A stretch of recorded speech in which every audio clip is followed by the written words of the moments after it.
Info.net, Sénéinfo International, bonjour et bienvenue au résumé de l'actualité nationale et internationale. Nous allons commencer par l'actualité nationale. Hier, c'était le Forum mondial de l'économie sociale et solidaire pour la première fois en Afrique et c'était Dakar qui abritait la 6e édition.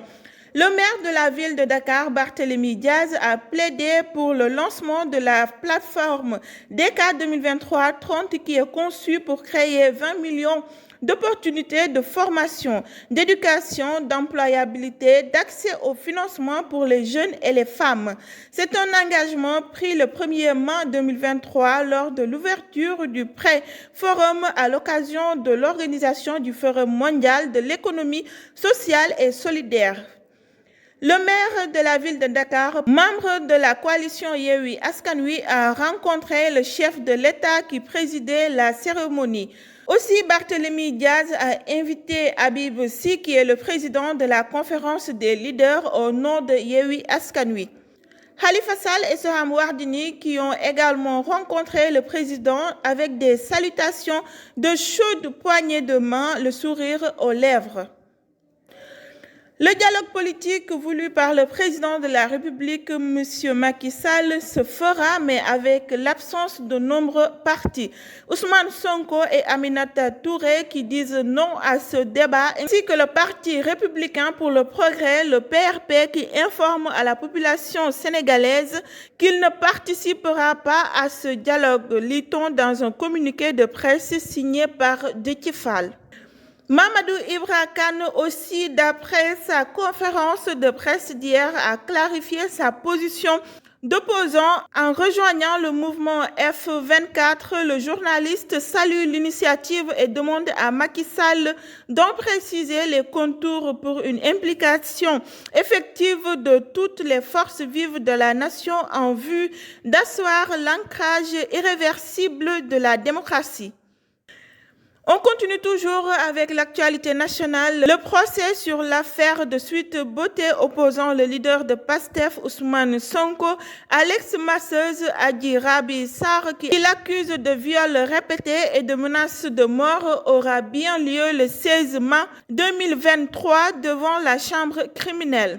Le procureur a saisi officiellement les parties pour les informer de la date d'audience du procès.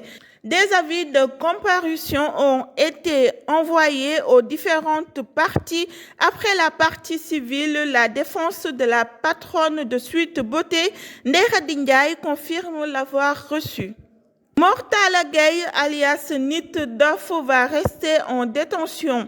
En effet, la chambre d'accusation que ses avocats ont saisie a confirmé le rejet de sa demande de mise en liberté provisoire ce jeudi. Rappelons que Nit Doff est poursuivi pour 3 chefs d'accusation dont la diffusion de fausses nouvelles, l'outrage aux magistrats et menaces de mort sur les autorités judiciaires.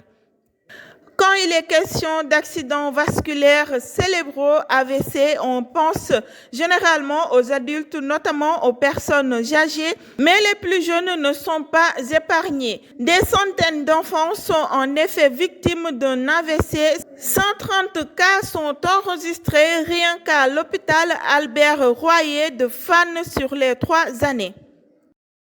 À l'international, un convoi de camions sénégalais remplis de marchandises a été la cible d'une attaque au Burkina. L'incident a eu lieu le samedi 29 avril dernier à la zone de Naré au nord-est de Burkina Faso. Les 7 camions transportaient 350 tonnes de marchandises, notamment des produits alimentaires qui ont été incendiés, informe l'AS. Ces chauffeurs sollicitent l'appui des autorités pour le rapatriement des 19 victimes et une assistance financière parce qu'ils affirment avoir tout perdu. Adjaye Banga, candidat des États-Unis à la présidence de la Banque mondiale, a été élu ce mercredi à la tête de l'institution par son conseil d'administration. L'information est confirmée dans un communiqué. Cet Américano-indien de 63 ans, chef d'entreprise, a déclaré à plusieurs reprises qu'il donnerait la priorité au cours de son mandat au financement de la lutte contre le réchauffement climatique et à la réforme de la Banque mondiale. On termine avec le sport. Saliou Dia a affirmé hier jeudi à Constantine que son équipe est déterminée à continuer la série de victoires et parvenir au final lors du match qui l'opposera à la Somalie de ce vendredi à 19h au stade Shahid Hamlaoui de Constantine pour le compte de la 3e journée du groupe A de la Coupe d'Afrique des Nations de football U17 qui se tient en Algérie depuis le 29 avril jusqu'au 19 mai 2023. Internaute de Seninfo.net, Seninfo International, merci d'avoir suivi jusqu'à la fin. C'était tout pour aujourd'hui. Je vous donne rendez-vous très bientôt.